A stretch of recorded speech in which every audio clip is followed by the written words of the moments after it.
கோலாலம்பூரில் உள்ள 16 முக்கிய பகுதிகளில் பிப்ரவரி மாதம் முதல் நேற்று அதிகாலை வரை நடத்தப்பட்ட KL அதிரடி படை நடவடிக்கையின் மூலம் மொத்தம் 545 வீடற்ற நபர்கள் மீட்கப்பட்டுள்ளனர்.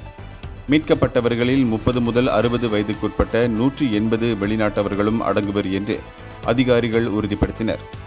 இந்த நடவடிக்கை நிலையற்ற வருமானம், சமூக பிரச்சினைகள் மற்றும் குடும்ப ஆதரவின்மையால் தவிக்கும் மக்களுக்கு பாதுகாப்பான வாழ்க்கையையும் புதிய நம்பிக்கையையும் வழங்குவதை நோக்கமாக கொண்டுள்ளது. சமூக நலத்துறையின் தலைமையில் காவல்துறை, சுகாதார ஏஜென்சிகள் மற்றும் கோலாலம்பூர் மாநகர் மன்ற அதிகாரிகளின் ஆதரவுடன் இந்த திட்டம் தொடர்ந்து செயல்படுத்தப்பட்டு வருகிறது.